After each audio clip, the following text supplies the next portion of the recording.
Hello, everyone, and welcome to another episode of Blame It on Marketing. Today's topic is very hot indeed.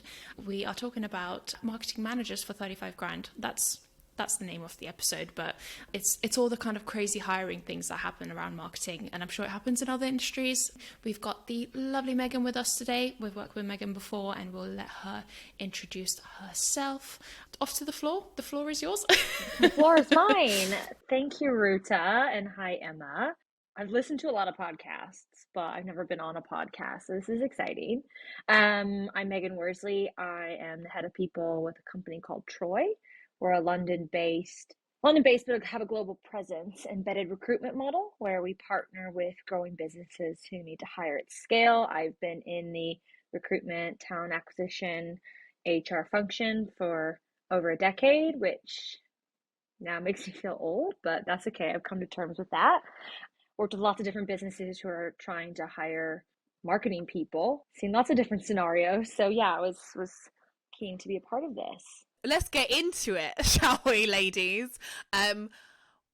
Obviously, as Ruta said, we know that, this isn't just something that happens to marketers in terms of the salary not matching the sort of expectations of the job title and the job description. But Meighan, I guess, Meighan and Ruta, we could talk this out together. As a hiring manager or a company that's trying to hire in marketers, what should you be expecting from a marketer for a salary for 35k? Well, for me, when I hear 35k marketer, I think marketing executive. You're not going to get a load of experience, a couple years. I think obviously the location of the candidate or the individual plays a part as well.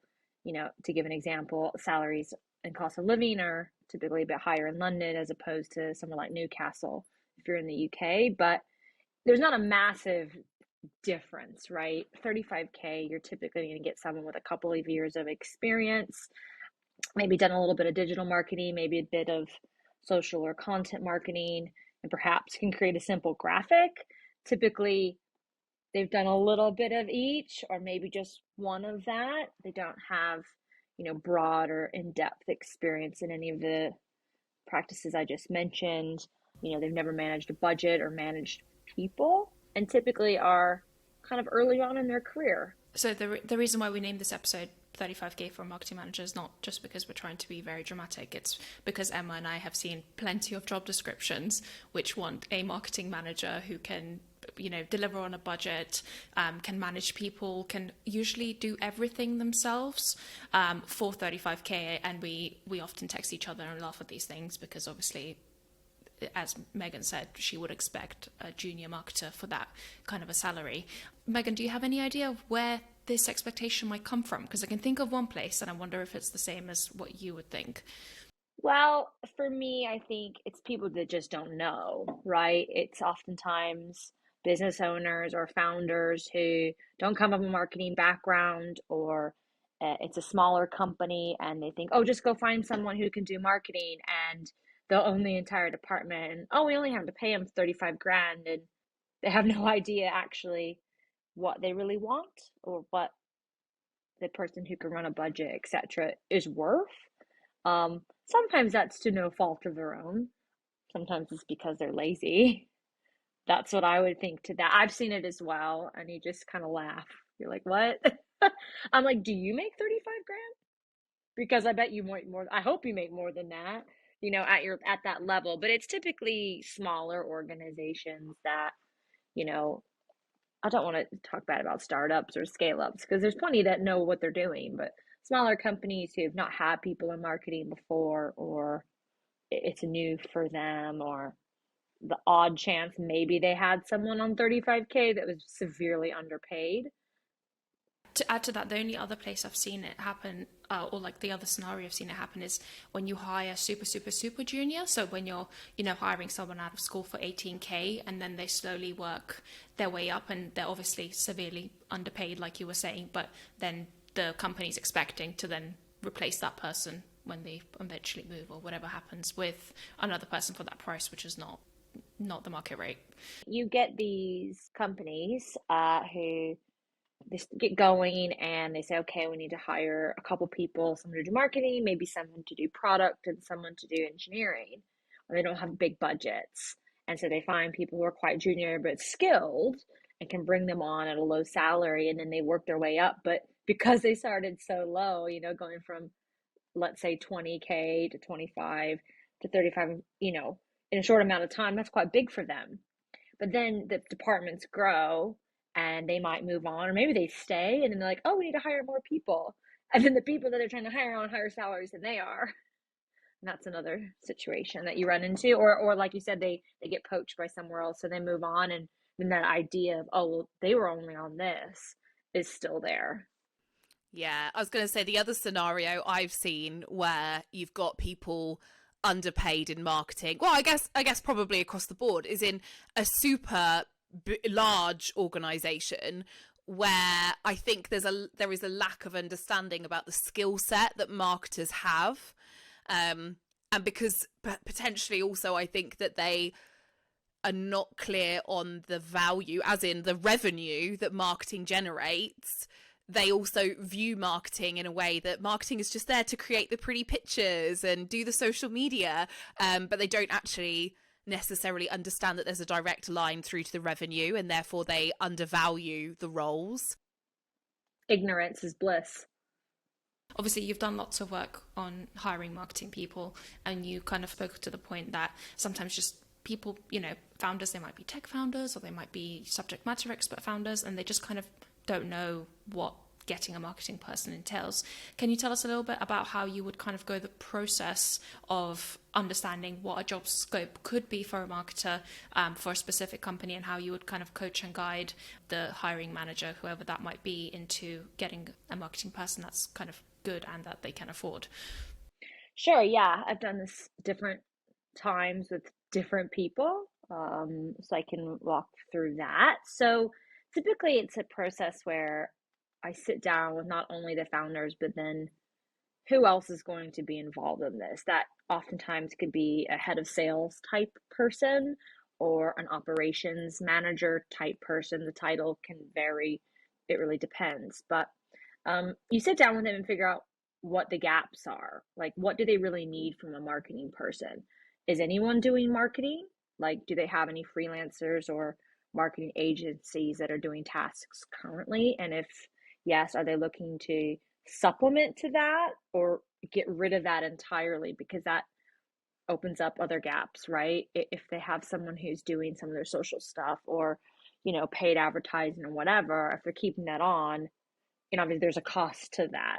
So what are they looking for this new person to do? Or maybe it could be other tasks, but I think that's kind of important to find out. If they have no one doing marketing at all, it's kind of a different situation, but oftentimes there's someone who's doing something, maybe not well within the company, but somebody's doing something.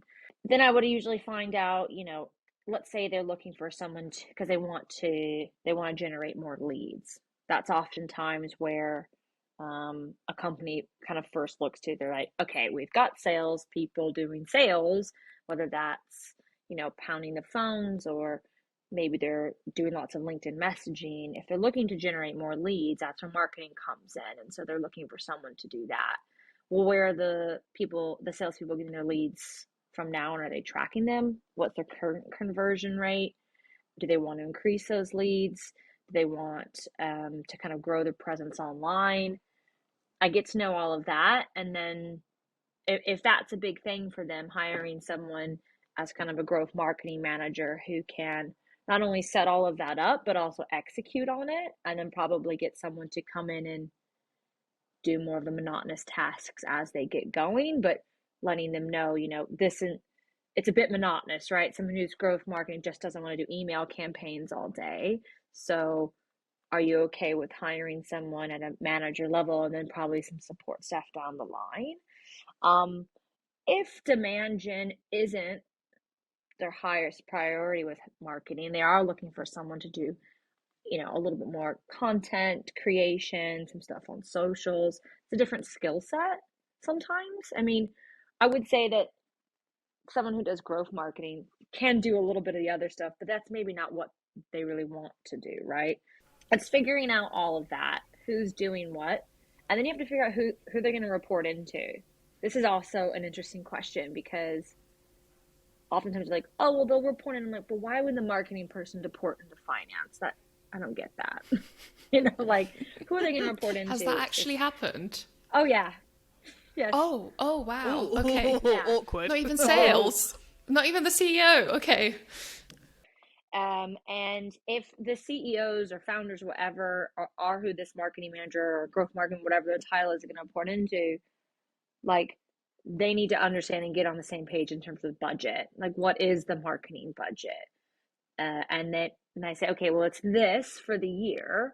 You figure out where it goes, right? You put this much into targeted ads or this much into getting a software like HubSpot, for instance, or you're going to use this much to do, some live events, whatever, and figure out that. And then like be realistic with salary with them, right? So if you're looking for someone to really own, demand gen, and build growth marketing within the company and that sort of thing, this is the salary bracket you're looking for. And there's also variables to that, location, work from home, entire package, blah blah blah. It goes on and on. I think it's a lot of education process though sometimes with these people, but finding out who they're going to report into is pretty important. What marketing is currently being done, and if it's freelancers or agency people, are they going to stay?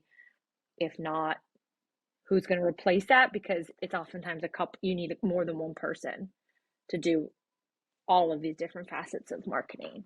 I hope that answers your question. It kind of depends on the client, I guess, but it's a lot of kind of discovery at first to get to know their business, where they're at, what their growth plans look like for both marketing, sales, and just in general, who's doing what, where the gaps are, and then working through kind of step by step with that.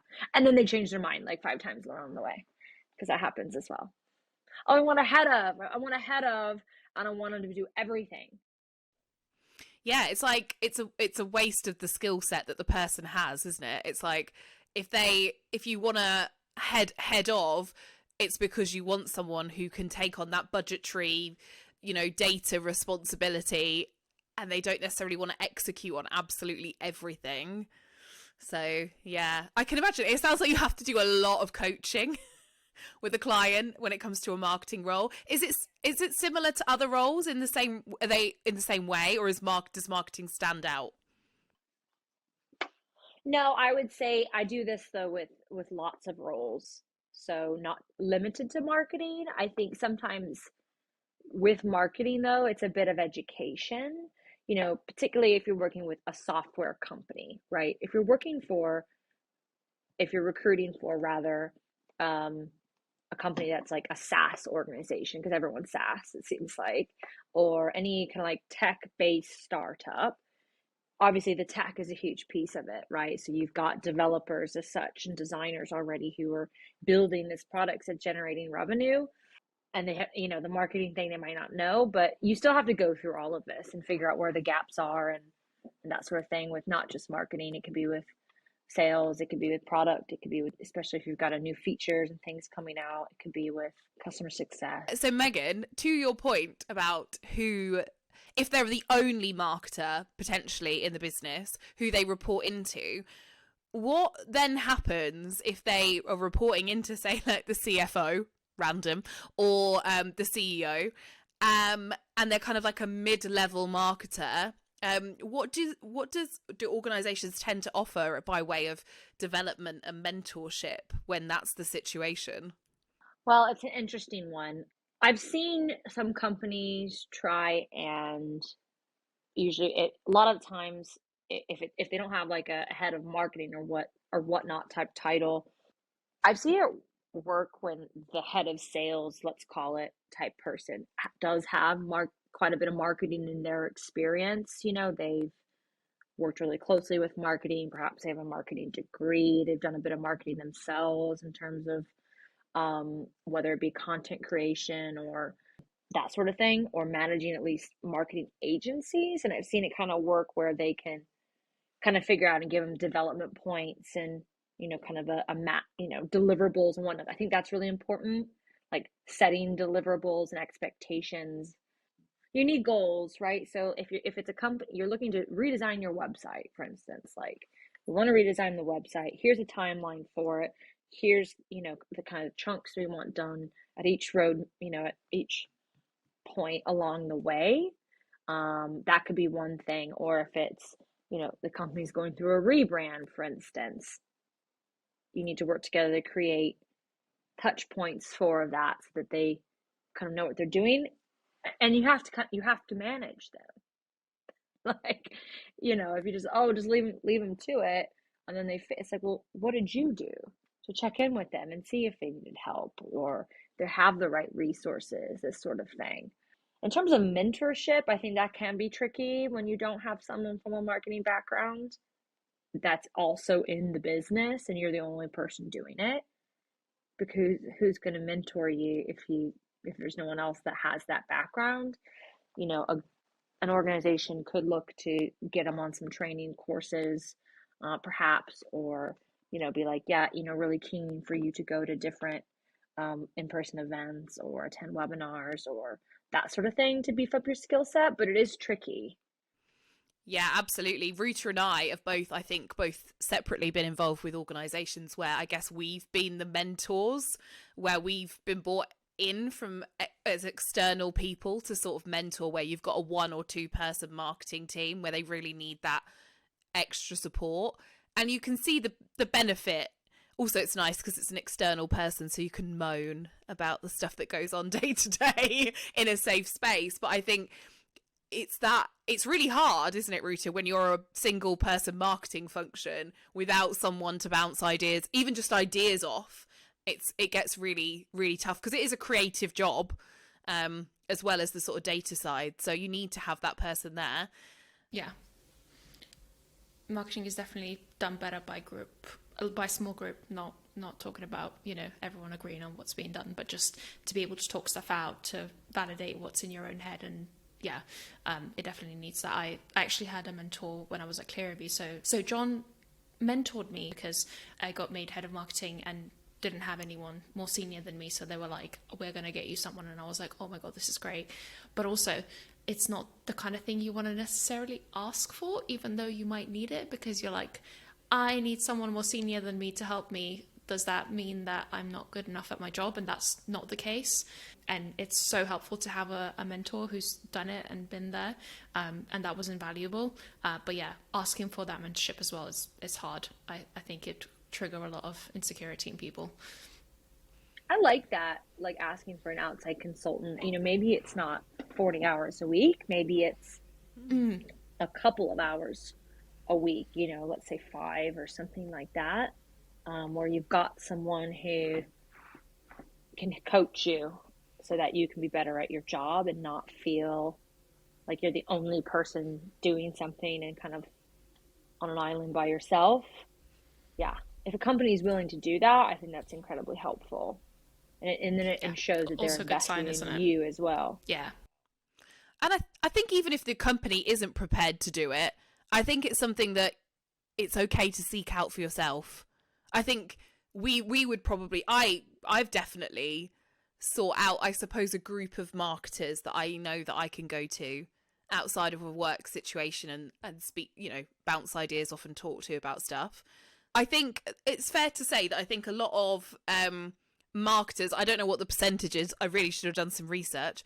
A lot of us are women. Ruta's going to Google it while we're talking, how many marketers are female. But I think you tend to find junior to mid-level, and I'd say increasingly senior, are female. And one of the things that I think we know as women we don't do is negotiate for good salaries, and especially if the job spec's not quite right. So I wondered, Meighan, if you've got any top tips you could share with us around making sure you negotiate the right salary and even maybe the right job title for marketers. When you're going to look for a new job and you're, looking at different companies and what they have on offer, figure out, right, so this is what I want to do to make a change. I want kind of this type of title. You get a feel of what companies are paying for that. Like most companies have advertised the salary range that they're looking to pay. If they don't, Indeed, Glassdoor, there's so many resources out there to get a feel of kind of what the salary range for these different roles should be paying, so you can make sure you're kind of on the right track for that, and the responsibilities, etc., match your background, so on and so forth. So if a job, for instance, is being advertised for 50 to 60 grand, for instance, understand kind of from that company what they're looking for in that range at those different points, right? So that's always something I try and figure out. Like, if a company's looking for 50, 60 grand, so what's the difference from a 50 to 60 grand person for you? So you can use that kind of as leverage. I also think people need to specifically, like, be prepared to negotiate for what you really want to make a change, and be honest about that. I hate giving like, if you're looking for, don't say 50 to 60 if that's what you're looking for. Like, say 60. Why would you cut yourself short on that? I always tell, go to the higher point, and if they say, oh, well, we're only looking to pay this, you need to have a think about that. Like, what really are you looking for? I tell men and women, don't take a new job for less than, I used to say 5 grand. I think it's more like 7 these days, just with everything that's kind of going on. Don't take a new job for less than 7 grand salary. And that's before you even start looking at other benefits like bonus opportunities, if they've got a good pension scheme, other benefits, stock, share options, etc. Don't take a pay cut unless you really hate your job. For women in general, like, if you don't ask, you'll never know. And what's your take on the dreaded question, which everyone still asks, which is, how much are you earning right now? Well, I think there's a couple parts to it.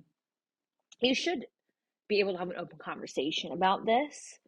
I think people think sometimes, oh, I'm on 40, I can go get a new job at 60. Well, you might be able to, and there's some companies who might give you a 20 grand pay rise, but it's realistic, so you can use it as leverage.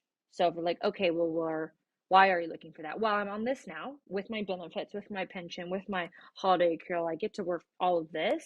This is kind of what my take-home package is for me to make a change from my stable job. This is what I need. And I think you can actually use it as a leverage point rather than I don't want to tell them what I'm making because they're going to say it's a big jump, right? Don't be cheeky. That's the other thing. Like, if you're on 40 and looking for 70 in your next job, people are going to be like, I would be like, what? What's with the big jump? Unless you're moving from somewhere to totally different and there's a cost of living kind of that you need to add on top of that. But people are aware of that, right? I think you just have to be smart about it. And instead of being scared of that conversation, you use it as a leverage and a talking point. Speaking of hiring and potentially hiring not the right people, what impact have you, Meighan, seen on organizations when they do make the mistake in hiring someone that's not the right fit for marketing, but specifically, but it could be for any role, really? I assume is similar. Impact is huge. There's also, like, we had it, Robert Half, this is a previous life of mine.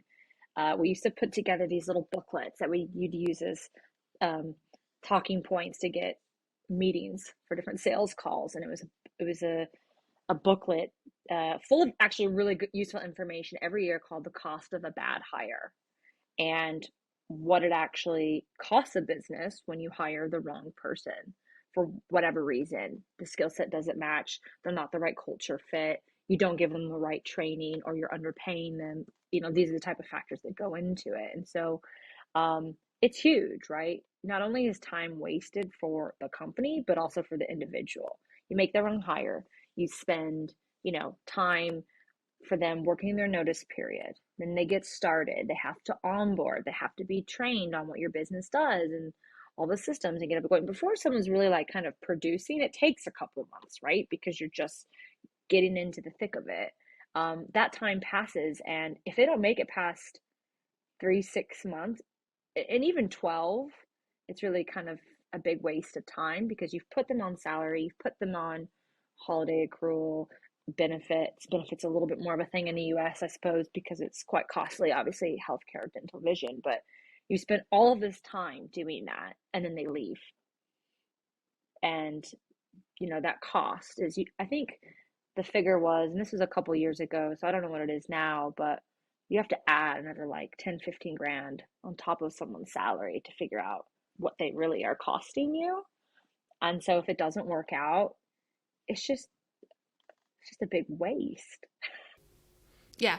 And if you're hiring marketing people that generate revenue, it means you've also not generated revenue for that amount of time, which is like in a whole other cost bucket. Like, our role ultimately, especially is in B2B particularly, if you're in a smaller organization, is pipeline and revenue generating. I've seen it happen. One bad hire cost this organization, I mean, I wouldn't even like to hazard a guess, but we're talking potentially millions. So how do we kind of, and I guess we can all take a stab at this one, how do we kind of collectively as marketing and HR, Meighan, and recruitment kind of collectively stop this from happening? Well, it's getting on the same page early days. I think that's a lot of times someone's not involved in one stage of the process where they need to be, and then that messes it all up. So whether it be, do we really need this job? I think is one conversation that needs to happen. And if it is this the right spec for it? Do we really need something else? And working through all of that from the get-go, doing market research and figuring out what is the correct salary for this? Are we paying, something reasonable that's going to attract people?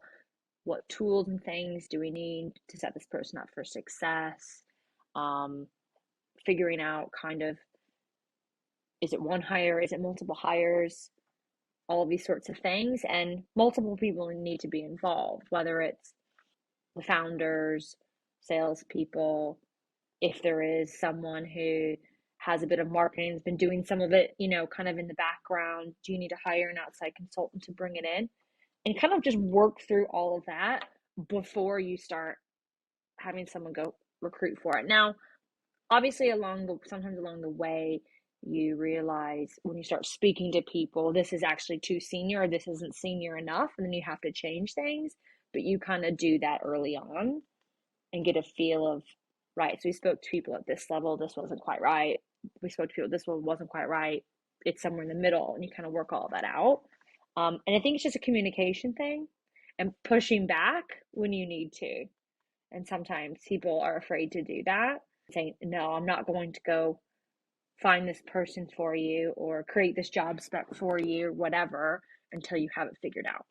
Yeah, I mean, obviously I agree with Meighan. I think we all need to take a bit of time to kind of learn about the other roles in our businesses and what they actually entail. And I think there's a bit of responsibility on us to do some of that. So if you're marketing, you have a responsibility to help the rest of your business understand what marketing really is. But equally, same for sales. And we also have to take responsibility for like marketing, to learn about sales, to learn about product, to learn about customer success. And I don't think you'll have I think you will find, actually, I'm going to put it in a positive spin on it. I think you'll find that that will have more positive influence on your business than you maybe realise if people do take the time to learn about each other's skill sets. Yeah. I think for me as well,